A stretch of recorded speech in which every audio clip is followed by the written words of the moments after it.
Welcome,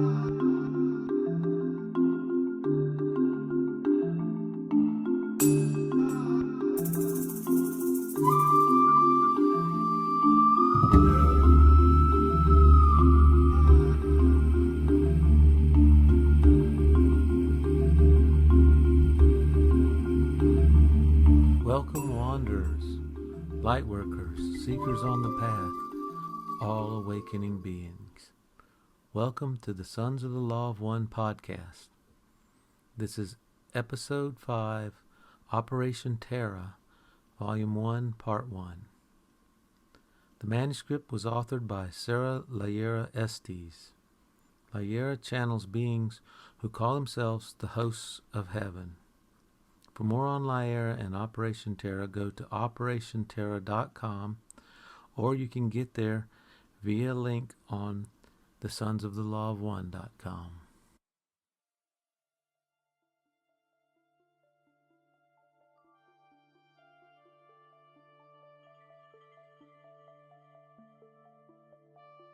In the beginning, the planet was created with a certain density path in mind. Its creators, the Elohim, a group of vast intelligent beings who combined forces to create this sector of reality, envisioned a rich environment where the planet's theme of seeking harmony in diversity could play out. However, there were other beings that saw an opportunity to insert themselves into the paradigm and eventually did so successfully that the original blueprint for the planet was essentially abrogated and converted to another agenda entirely. Every time the Elohim would project expressions of themselves into the physical plane and try to restore the original plan and agenda, the interlopers would eventually undermine their efforts and redirect the planet toward their own aims and ambitions. The world you see around you is the result of this interaction.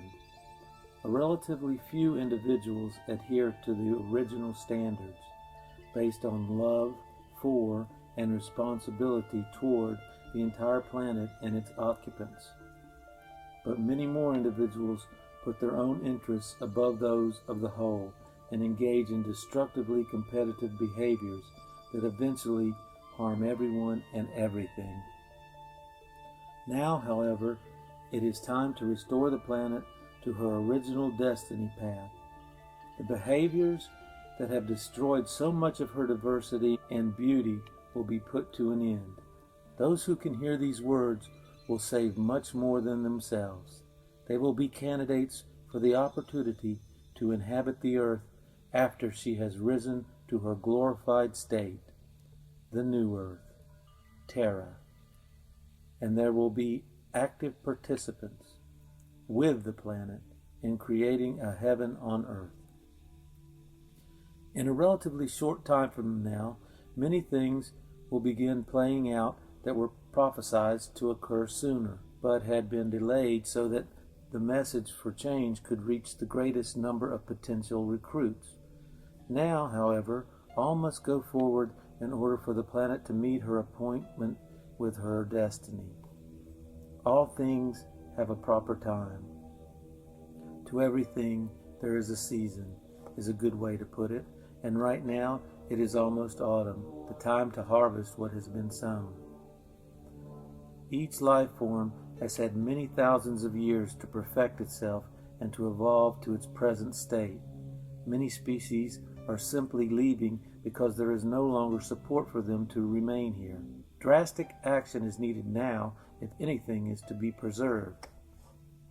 The planet does not need its life forms.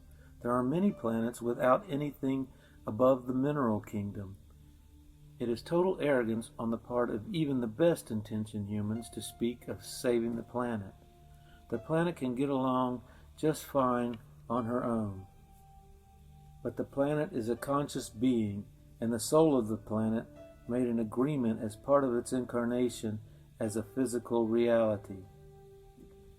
It agreed to host a diversity of life forms and to interact with and sustain these life forms in keeping with the planet's own destiny path. To this end, she has allowed much abuse of her body while patiently waiting for humans to get the message of what they were doing to that which sustains them. Without Earth's water, air, and soil, there would not be any life at all. Even viruses and bacteria need water. Everything needs physical nurturance until it is able to manifest its needs directly from the underlying matrix of consciousness that supports and informs physical reality. But humans, in their blind pursuit of their own survival, regardless of the cost, have inadvertently been destroying the very matrix that gives them life and sustains them. The human species has placed itself in competition with everything else on the planet, animals, plants, trees, birds, fish, and other humans, and has robbed, raped, and pillaged the very planet upon which they depend for everything. Everything humans consume or use comes from the planet, be it food, clothing, oxygen, shelter, automobiles, or computers. All the materials that are used to manufacture all the goods that people use come from the planet. And yet the slaughter goes on, as the oceans are poisoned, the forests are felled, and the water is pumped out of the ground when local rainfall is not sufficient to support people's needs. Unless this is stopped, there will be nothing left, and the people will suffer a terrible slow decline as they fight with one another over the ever-dwindling resources. Too few care. The lawmakers serve their own agendas. There is simply not enough of a force for change to matter at this late date in the process. So now we give you this warning, and we also give you a promise. For those of you who can hear, know that the ticket is the love in your heart. By love, we do not mean this mushy, romanticized stuff of your movies and novels. By love, we mean the absence of fear, trust in the Creator, and the willingness to put one's life on the line for the truth. In a very short time now, those traits are going to be the only ones that gets one the ticket to ride. A great wave of change is building now that will soon sweep the petty affairs of humans away. A great wave of purification and the cleansing of everything that is not aligned with the destiny of this planet. The Elohim are here. They have incarnated as ordinary humans in order to act as human lightning rods, to draw down and anchor the energy of change, and to assist in the birthing of the new age. It will be necessary to evacuate those who are destined to inhabit Terra, for the necessary cleansing will render the present body of Earth uninhabitable for a time. The evacuees will be taken in their present physical bodies to another location where they will prepare themselves for the colonization of Terra, the new Earth.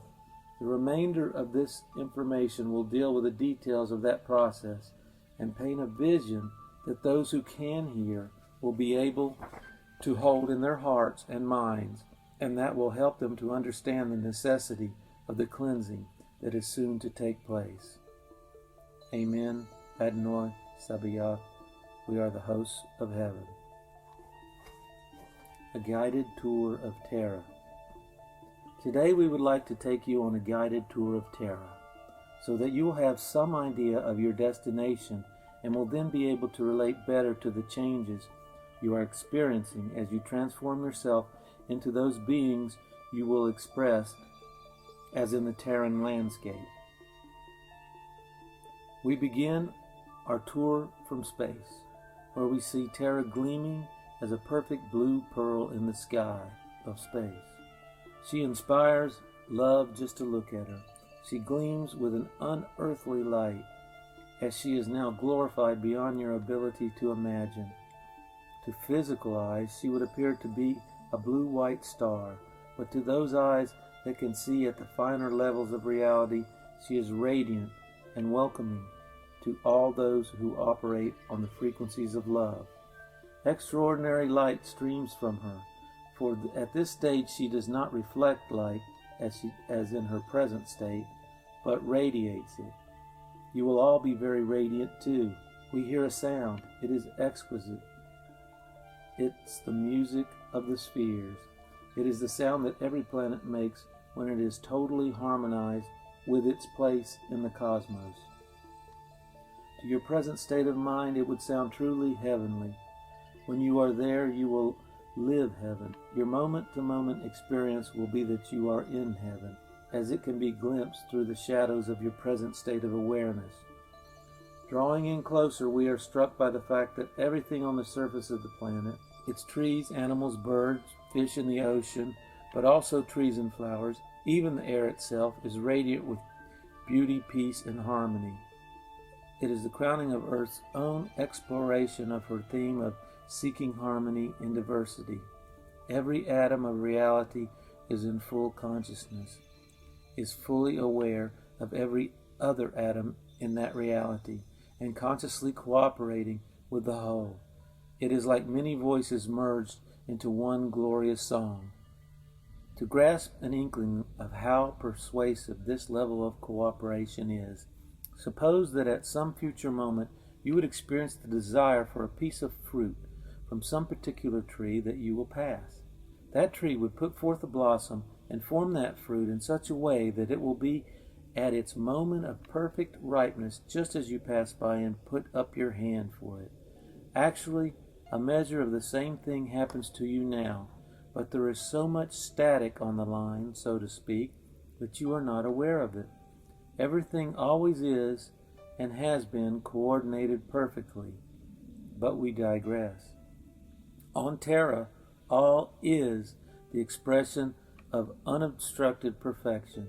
Everything is raised and glorified to its most exalted physical expression. This is a physical world, or at least it is experienced that way. You will do the same types of things that you do now, but you will do them in a perfected way. You will still eat, make love, sleep, meditate, have pursuits that please you, but you will not be restricted by the constraints of an economic system that seeks only to take from you. In the perfected level of cooperation that exists on Terra, all parts support all other parts. There is not poverty, disease, or dying in the sense that you now experience. When you eat a piece of fruit, it merges with you and becomes you. So it has not died, it has only changed form. You will all be immortal beings. You will simply change form also, but you will do it without needing to die and be reborn. You will be able to transition from one adult form to another. There will be children born on Terra. There will be families, but the children being born will be projections of those souls whose third density vehicles were shed and who qualify for fourth density existence. Once they are born into fourth density, they need never die again. They will simply move on to other realms of experience and service. The rate of reproduction on Terra is precisely balanced with the harmony of the whole. Not one leaf, fruit, or child comes into that world that is not in keeping with the harmony of the whole. There is no excess, there is no lack. As expressed in your tale of Goldilocks, it will be just right. As we said in our last message, you will operate from the inner knowing of what is right. Terra will function as one giant organism, with each of the forms that exist on her functioning perfectly as part of that organism. Just as the cells in a perfectly healthy body carry out their roles in harmony with the whole. Some things will seem like they are simply higher versions, more perfected versions of things you are already familiar with. People will still make love, for example, but no child will be conceived unless it is the perfect moment for that to occur. You will be totally free to explore your sexual expression without fear of unwanted consequences. There is no death or disease on Terra, no need for protection from unwanted conditions. Everything proceeds in harmony with the whole. You are totally free to create whatever you wish, but you will only want to create in harmony with the whole. Terra will be the garden spot of the galaxy, a living school in which various cultures of the galaxy will be able to experience living in harmony with others who are very different from themselves. There will be distinct communities of every type of being that qualifies for Terran life. Each community will have its own ways, its own cultural predilections. One will be able to tour these different villages and experience the different cultural flavors that exist in the galaxy, and see how they all can relate to one another in harmony and peace. Terra is the crown jewel of the galaxy, at least that portion of it that is functioning as a fourth density positive. There is a vibrational barrier at these levels that prevents any being or life form from entering the Terran space if that life form is not qualified by its energy to do so. That is why you will not see disease-producing organisms here. They are of the stuff of lower frequency and are of negative polarity expression, which has to do with entropy and death. Those who choose the negative polarity will have the abundance of death and disease, but they will have their own version of Earth to explore. Terra is not available to them. So what will you do with yourselves? For one thing, you will travel a great deal. You will travel from one community to another and to different spots in the galaxy that serve your further exploration and experience of life. You see, Terra will not have drama anymore. It will be very tame compared to our present experience. There will not be any mountains, as mountains occur only when there is tension and collision between the crustal plates. The present Earth has such monuments to the strain she has been put under, but on Terra, all of these will be smoothed out. The surface will be even and sculpted into the most beautiful garden. Even the atmosphere will be in harmony. There will be only gentle rains, no thunderstorms. You may want to travel to other places to experience some of the excitement that such dramatic displays provide. You will be totally free to find whatever pleases you to experience, both on the planet and off of it. We cannot speak in detail of your individual paths or experiences because you are all unique and your explorations and preferences will be unique. We can only speak in general terms, as you will only discover the exact nature of your life as you live it. That will be true at all levels of reality. Even the Creator likes to be surprised. That is why the Creator plays hide and seek with itself through its many forms. There is always a mystery unfolding, and one never reaches the end. The creation is always birthing itself, so there is no end to the possible experiences that can be had. It is a lot like a fractal design. Each part of the fractal unfolds itself a little like a twig off the old tree, but it does so in symmetry and perfection and gives rise to other branches of itself that go on to do the same thing. That is how the Creator creates, like a fractal. It is the simplest expression that allows for all possibilities. Each point in the creation is like a seed in a fractal. It becomes a site through which the Creator can unfold itself endlessly, creating new branches as it grows. You are one of these seed points, and you are each a co-creator with the Creator, directly unfolding a particular exploration of reality from within you. We'll have a discussion of how the different geometrical forms express this unfoldment at a later time. We mention these things now in order for you to have a proper context in which to place our words.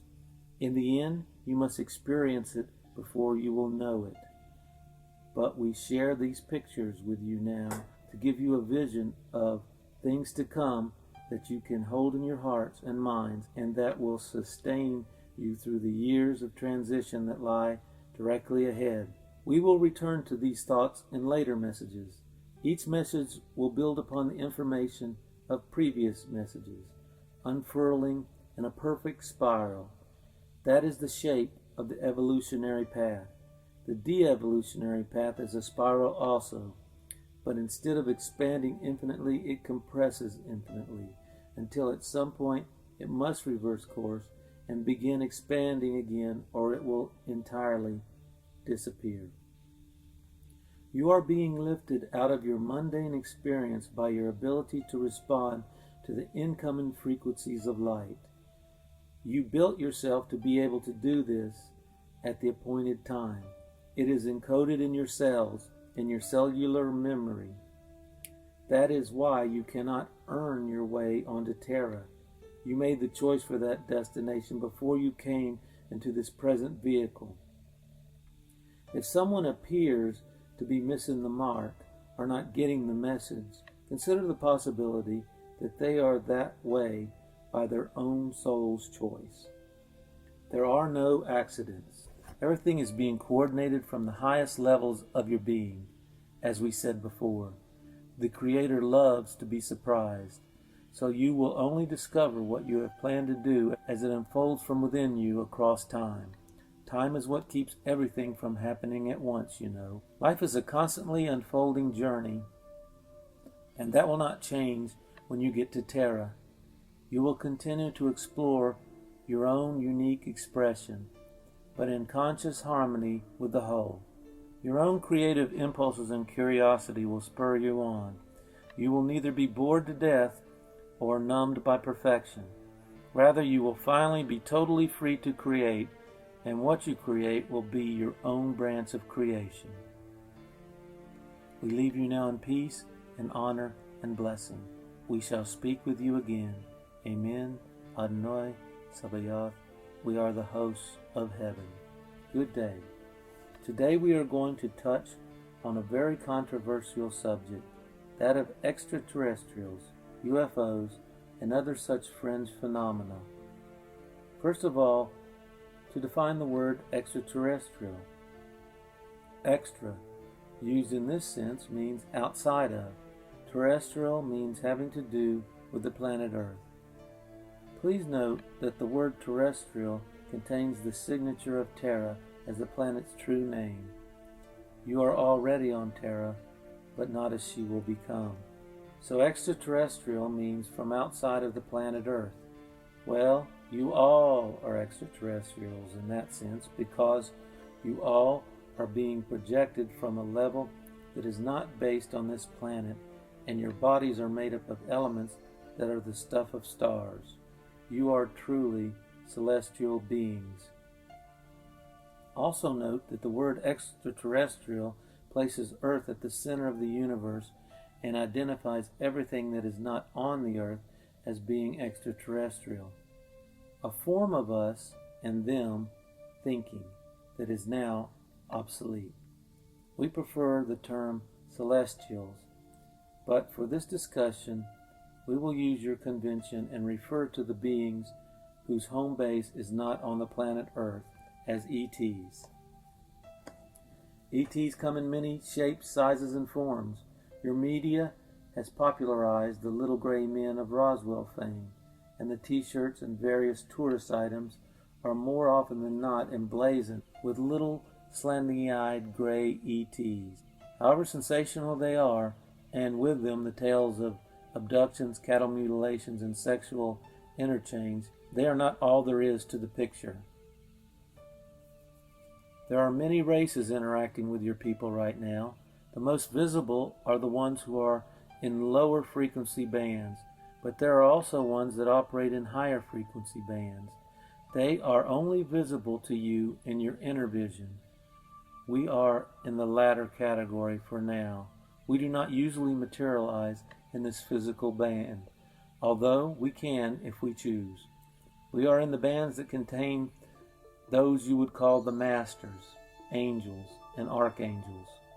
We work with the office of the Christ. That is not a particular person, but an office or position with the spiritual hierarchy. We, the ETs, come in two flavors, according to our alignment and methods of operation. We are either service to others, or we are service to ourselves. No matter what our particular form, our apparent planet of origin, that is the most important thing for you to know about us. Are we STS or STO? That method of operation defines how we will interact with you and what our true motives are. STS always want something from you that serves their own agenda, but is not in your best interest. STO is there to be of assistance in whatever ways does not infringe upon your free will and choice. No matter how sweet the words are, it is always useful in dealing with those of another culture foreign to your own to ask yourself, who does this action serve? Is it in my best interest or theirs? Now, as we have said, there is only one life being lived. No matter what the current costume is or the apparent behavior, it is all an expression of that one life, which you may call God, the Creator, Source, or all that is. All ETs are expression of that one life. We are not wanting to get into this us and them thinking, enemies and friends divisions, but rather to take 2 steps back and simply observe who is served. Now that you have laid the groundwork and vocabulary, we will say that we are of the STO variety of ET. We are here to help you in any way that we can that will not infringe upon your free choice. The interlopers of whom we have spoken are of the other flavor. They are STS and their MO. And as such, they are not bound by such constraints. They can and will infringe on your choice in any way that you let them, but they cannot override your free will. If you do not want to deal with them, all you need to do is assert your own free will. Tell them to leave and they must obey. Wherever you carry fear, that is a weak point, a place where you are vulnerable, and they operate best by playing on your fears. This is always the case. If you feel helpless or afraid in some way, they have gained power over you, and gaining power is the whole game. They literally feed off of it. You have observed some of this kind of behavior among certain people of Earth. It is of the same flavor no matter where you find it. Always ask, who does it serve? We have spoken of the harvesting of souls and the different destinations that will be available after the null point. Where one ends up is dependent on the sum of the choices that have been made by the souls belonging to that particular oversoul. There will be a certain light quotient contained within the oversoul after it has harvested all the souls that belong to it and absorbed them. This light quotient determines the level at which the oversoul vibrates, or its frequency. You might be surprised to find out that oversouls come in 2 flavors as well. Both flavors exist because the Creator wanted to experience everything, wanted to experience the full range of its creative potential. It did not want to know itself only by serving others. It wanted to know itself in all the ways that were possible. All forms and behaviors still come back to the Creator wanting to explore and know its full range of potential, nothing more and certainly nothing less. It is so easy to label things. This is good, this is bad. The Creator just is. It is neither good nor bad. It is not compassionate, merciful, angry, or punishing. It simply is. Those attributes, compassion, anger, etc., are projections upon a field of pure consciousness that is simply experimenting with all the possible ways of expression that are available to it. It is both serving itself and serving others. It serves others by creating them and allowing them to participate in the experience it is having. It serves itself by creating others through which it experiences. There is only one life being lived. It is the Creator in its infinite array of forms or expressions. That is the absolute way of looking at it. You are about to become ETs yourself, so it behooves you to become masters of your own feelings, to use your feeling capacity to detect who is playing what game. Do not rely on your media to tell you what is going on. Only your feeling sense and a willingness to examine the deeper levels of the surface phenomena will help you chart your course. In the end, though, you can never know enough to be safe. You must create your own sense of safety within yourself. Put your energy into creating that internal sanctuary where you can connect with Source. But as you thread your way through these last days before the harvest, know that there are those who would use you for their agenda, and there are those who are here to help you move through your fears into love. It is up to you to choose in each and every moment to move through your fears into love, and that is the ticket home. Those who are destined to go to Terra will need to have love in their hearts. It is not your deeds that matter as much as your frequency. If you have love and not fear, you will naturally behave in loving ways. If you ask for our help, we will give it to you in whatever ways and whatever measure does not infringe upon your own right to choose. There is an enormous amount of grace available to help you move through your fear, but you must open yourself to receive it.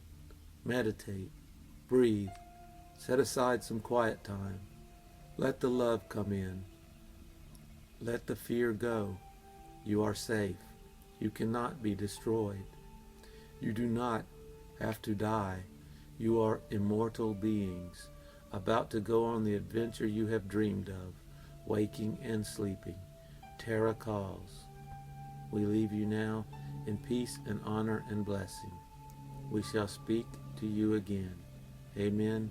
Adonai Sabaoth. We are the hosts of heaven.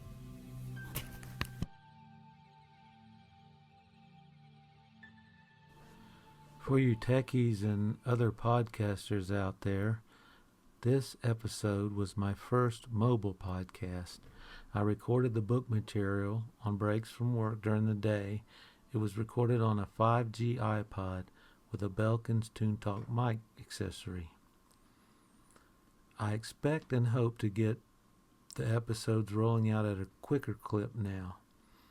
Please check out the website at thesonsofthelawof1.com. There you'll find videos, PDFs, and you can listen to the podcast there and subscribe, where you will have them come to your computer automatically with each new episode. If you have audio or have ideas for episodes, you can contribute to the podcast there. That's all for now. Love and light to all.